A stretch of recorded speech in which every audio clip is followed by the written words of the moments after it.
નમસ્કાર, CB24 news સાથે હું રેશમા આપનું સ્વાગત કરું છું. અમદાવાદ શહેરના અસારવા વિસ્તારમાં આવેલી યુએન મહેતા હોસ્પિટલમાં ડ્રેનેજ લાઇનમાં 3માંથી કોન્ટ્રાક્ટ ઉપર કામ કરતા યુવકનું સારવાર દરમિયાન મૃત્યુ થયો હોવાનો આક્ષેપ સ્થાનિક લોકો કરી રહ્યા છે અને આજે સવારથી જ હોસ્પિટલનો હાઉસકીપિંગ સ્ટાફ હડતાલ ઉપર ઉતરી ગયો છે. અમદાવાદ શહેરના અસારવા વિસ્તારમાં આવેલી યુએન મહેતા હોસ્પિટલમાં ડ્રેનેજ લાઇનમાં 3 યુવકો પડી જતા ફાયર બ્રિગેડે રેસ્ક્યુ કરીને બહાર કાઢ્યા હતા. આ ત્રણેયને ગંભીર ઈજા થતાં સારવાર અર્થે હોસ્પિટલમાં દાખલ કરવામાં આવ્યા છે.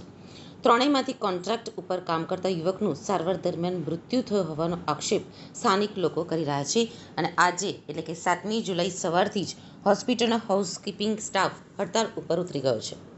200થી વધુ કર્મચારીઓ હડતાળ ઉપર ઉતર્યા છે. સ્થાનિક લોકોનો આક્ષેપ છે કે હાઉસકીપિંગનું કામ હોવા છતાં પણ સેફટી વિના ડ્રેનેજનું કામ કરવા કર્મચારીને ઉતારવામાં આવ્યો હતો. યુએન મહેતા હોસ્પિટલમાં ગઈકાલે સાંજના સમયે હોસ્પિટલમાં આવેલી એક ડ્રેનેજ લાઇનમાં 3 યુવકો પડી ગયા હોવા અંગેનો ફાયર બ્રિગેડને મેસેજ મળ્યો હતો, જેથી ફાયર બ્રિગેડની ટીમ સ્થળ ઉપર પહોંચી હતી.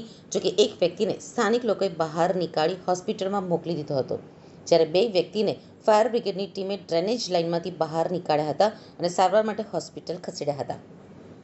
આ ઘટનામાં હોસ્પિટલમાં જ કોન્ટ્રાક્ટમાં કામ કરતા કર્મચારી હોવાનું સામે આવ્યું હતું. એ ત્રણેયની હાલત ખૂબ જ ગંભીર હોવાનું જાણવા મળ્યું હતું. ત્રણેયના પરિવારજનો હોસ્પિટલ પહોંચ્યા હતા.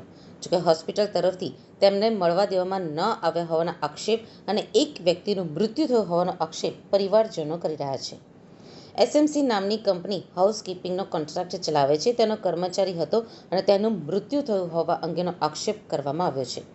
જોકે હોસ્પિટલ તરફથી સત્તાવાર રીતે હજી સુધી કોઈ જાણકારી આપવામાં આવી નથી. ત્યારે મોટી સંખ્યામાં હાઉસકીપિંગનો સ્ટાફ હડતાળ ઉપર ઉતરી ગયો છે. હાઉસકીપિંગનો સ્ટાફ હડતાળ ઉપર ઉતરતા પોલીસ બોલાવવાની ફરજ પડી હતી. શાહીબાગ પોલીસની ટીમ હોસ્પિટલ પહોંચી છે અને હાલમાં હોસ્પિટલના દરવાજા બંધ કરી દેવામાં આવ્યા છે. તો મોટી સંખ્યામાં હાઉસકીપિંગના સ્ટાફે હોબાળો મચાવ્યો છે અને પોલીસ તેમને સમજાવી રહી છે.